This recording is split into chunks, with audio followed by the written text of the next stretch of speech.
This is TWiT. Interesting how both Google and Facebook, the early days, the founders said, "Oh, advertising is a terrible idea." And then so I'm writing a piece now about my world, the media world. I'm calling it the scorched earth piece. Yeah. Because I don't think we're being nearly honest enough about how all of our business models are all left. But as I think about it, I think that Google and Facebook in the long term are vulnerable because advertising in the long term is vulnerable. Really? What's going to replace advertising? I think it's decades away in the market. I'm not short their stock, and full disclosure is I have Google stock. But I think that mass media has been fully commoditized. It's gone to crap, right? It's ruined. Clicks have ruined media. Programmatic commodifies everything it touches. Retargeting gets in your face. The jig is up on native. The jig is up on influencers.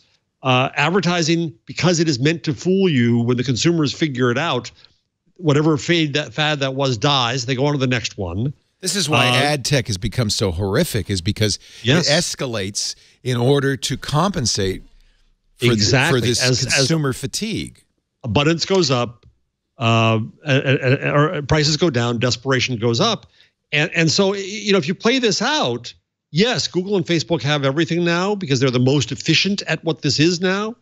But I think they're vulnerable long term. I really do.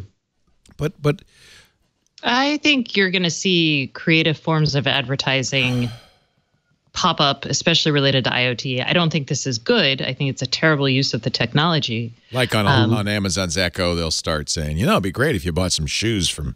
Maybe less Echo, because Amazon does have a monetization strategy around it, and the data is so valuable, and then they'll resell that. What's interesting is who has the trusted relationship and how far back can you follow that chain? And I do believe that trust in your brands will become a huge selling point, and that people who will pay for the ability to trust their brands. But there are plenty of people who won't have the ability to play, especially as we hollow out the middle, or pay, especially as we hollow out the middle class. So we'll see.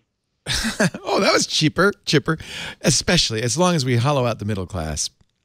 So Thompson in Stratechery, when he went through what went wrong with BuzzFeed, had an interesting sequence. He had a few interesting sequences. One is he does not blame Facebook and Google for ruining the news industry, but two is that, and I was thinking this through when I was incorporating what I was writing, is that Amazon, of course, relies on others' investments in manufacturing, marketing, and distribution, right? But then when it knows what really sells, it doesn't rely on any of them. It makes its own product.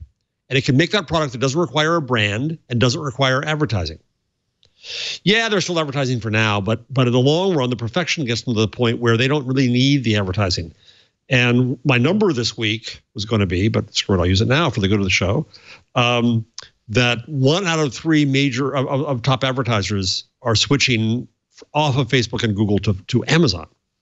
Oh, yeah. Because it's becoming a major marketing hub. But because they're all arbitraging data about intent. All right. I'm going to have to go back to first principles, and you can walk me through this. Socrates, help me.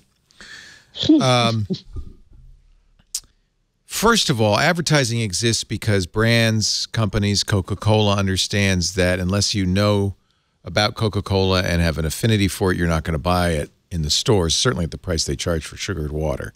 So isn't there demand for advertising created by companies making products?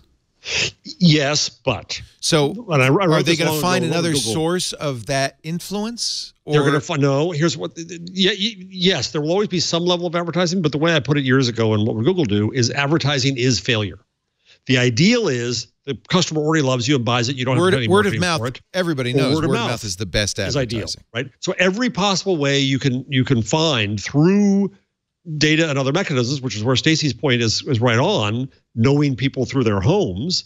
Every way you can do that to avoid marketing is beneficial. Now, can you avoid it 100%? No, but I think it'll decline because there'll be less and less need for it because there'll be greater efficiency. This is so. What will we watch during the Super Bowl? Football. Commercials for Blockbuster podcasts, Stacey. Oh, excellent. Like the Washington Post.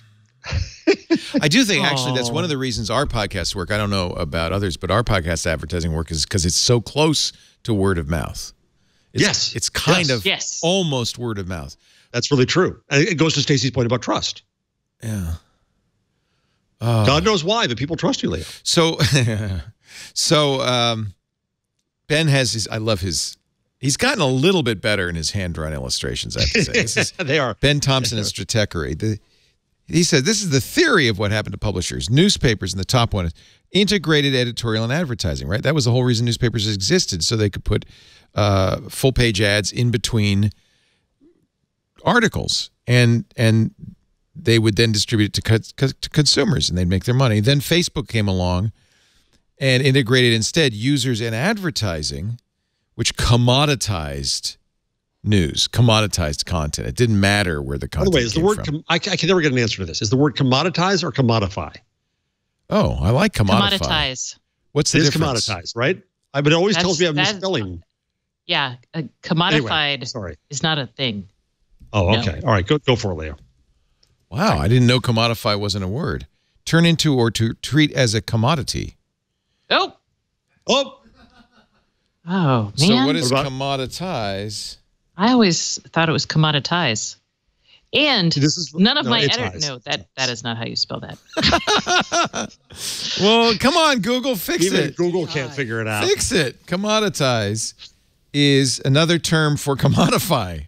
Oh, all right. But look at how commoditized usage has jumped over the last 20 years, huh? Look at that. Oh. So I think you're right. Commodify is the old-fashioned way of saying commoditize. I like commodify. I'm going to use that from now on. That's because you're old-fashioned. I'm using the fountain pen. Of it, I like being old-fashioned. You got I'll be one of those newfangled people. Well, in any event, Ben now says the new thing is aggregation, which is a kind of commoditization. Google aggregates information from a lot of different sources in their answer box. And the commoditization and aggregation have the same net impact, which is news brands disappear. They go away. So stay right there, please. That paragraph, while I know a lot of journalists disagree, I don't think Facebook or Google did anything untoward. What happened to publishers, Ben writes, was that the internet made their business models, both print advertising and digital advertising, fundamentally unviable. Keep going. That Facebook and Google picked up the resultant revenue was effect, not cause. To that end, to the extent there is concern about how dominant these companies are, even in the most extreme remedies like breakups, would not change the fact that publishers face infinite competition and have uncompetitive advertising offerings. That is a neon paragraph. I think it's exactly right analysis. I'm with you on that. We agree, Jeff. But this ends up with something that we don't. This is something we don't. It ends up though with something we don't like, which is paywalls, subscriptions. For now, but I think that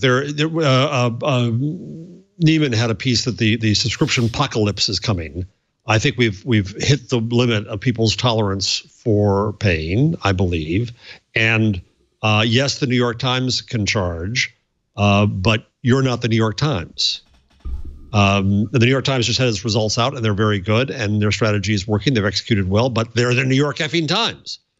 And I people in my industry hate me for this, but I am not a believer in paywalls. I think that there's Business Insider, which was all built on clicks and copy and stuff. Is that going to get me? Bloomberg? So what's interesting is that Ben points to Bill Simmons and The Ringer. And The Ringer is a podcasting network that is doing very well in terms of revenue and unique visitors. Simmons is embracing his role as a contrarian in the media industry where ad-supported business models are out of favor and podcasting is viewed as a low priority at the biggest competitors, a side hustle, not a core business. That's true. Although that's partly because the people who run those businesses are in love with their print. I mean, even when I was at Time and had a well-established podcast that I did in my free time that cost me maybe $300 a month, they wanted nothing of it. Yeah. And they also didn't want the digital stuff. Like I was brought on to help insert some digital blood in there. And it was just like a Sisyphean task. Anyway. I love the Bill Simmons. I love the Bill Simmons story because he was hired and paid $7 million a year by HBO to do a show Any Given Wednesday, which flopped. They canceled it after 4 months. They signed him another deal. But really, it's The Ringer that sounds like it's the success story. How much revenue is he getting? 15. Nobody knows, but they estimate $15 million last year. So I think people don't know about TWiT. I just swear to God. People just don't know about TWiT. It's fine. It's just amazing. Anyway, advertisers pay between $25 to $50 CPMs for every 1,000 people. Actually, we charge a little bit more. Well, we're in the ballpark there. We go higher in some cases. What was that again? $25 to $50.